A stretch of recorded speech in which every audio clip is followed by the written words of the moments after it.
সমুদ্র মন্থন যখন হচ্ছিল তখন দেবতা এবং অসুর বাসুকীনাগ দ্বারা যেভাবে মন্থন করছিলেন তার ফলে বাসুকীনাগের থেকে বিষ নির্গত হতে থাকে। সেই বিষ সমস্ত প্রকৃতি জীবকুলের কাল হয়ে দাঁড়ায়। দেবতা তারা বুঝেই উঠতে পারছিলেন না যে কার কাছে যাব। প্রথমে ভগবান নারায়ণের কাছে জিজ্ঞাসা করে। ভগবান নারায়ণ বলেন, আমি কুর্ম অবতার ধারণ করে আছি, তোমরা ব্রহ্মার কাছে যাও, ব্রহ্মা নিশ্চয়ই কোনো পথ বলে দেবেন এই মহা বিপদ থেকে, মহাপ্রলয় থেকে রক্ষা করবার জন্য। সমস্ত দেবতা সঙ্গে সঙ্গে ব্রহ্মার কাছে গেলেন। ব্রহ্মার কাছে গিয়ে হাত জোর করে বলছেন, হে ব্রহ্মা, বাসুকীনাগ থেকে হলাহল নামক বিষ নির্গত হয়েছে, তুমি এখান থেকে রক্ষা করো। তখন ব্রহ্মা তাদের আশ্বস্ত করে বললেন, এই বিষ থেকে রক্ষা পাওয়ার উপায় আমার কাছে নেই, তোমরা ভগবান শিবের কাছে যাও বৎস।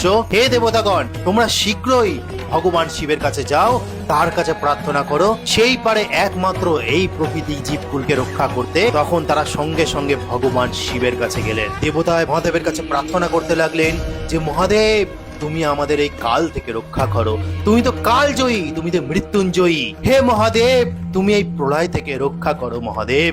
বারংবার প্রণাম করছে।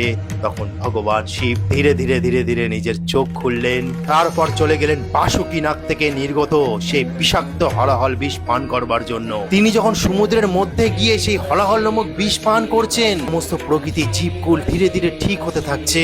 আর এই দিকে ভগবান শিবের যে বর্ণ, সেটা পীত নীল বর্ণ হয়ে যাচ্ছে। সেই বিষাক্ত হলাহল নামক বিষ পান করার পর মহাদেবের যখন জ্বালা অনুভূতি হচ্ছে, তখন সমস্ত দেবতারা তাকে প্রশান্ত করবার জন্য, শান্ত করবার জন্য তার মাথায় জল ঢালতে থেকেছিল। কে বিল্লপত্র, নানা রকম পত্র দিয়ে তাকে সেবা করেছিল, যাতে মহাদেবের কোনো বিপদ না আসে, মহাদেবের যেন কোনো রকম শারীরিক অবস্থার অবনতি না হয়। যেহেতু ভগবানকে সন্তুষ্ট করবার জন্য দেবতারা জল ঢেলেছিল, ঠিক সেই কারণে এই প্রাণীকুলের সমস্ত ভক্তগণ, শিব ভক্তগণ, আমরা যারা সনাতন ধর্মের মানুষ আছি, এই সময়টাই সেই সমুদ্র মন্থনের সময় যখন ভগবান শিব সেই হলাহল নামক বিষ পান করেছিলেন, এই জগৎ সংসারকে রক্ষা করেছিলেন, মহাপ্রলয় থেকে রক্ষা করেছিলেন, এই সৃষ্টিকে বাঁচিয়েছিলেন। ঠিক তার জন্য তার ভক্তরা এখনো এই শ্রাবণ মাসে সেই ভগবান শিবের মাথায় জল অর্পণ করে, তাকে প্রশান্ত করবার জন্য, তাকে শান্ত করবার জন্য। তো আজকে বলার ছিল, ওম নমঃ শিবায়,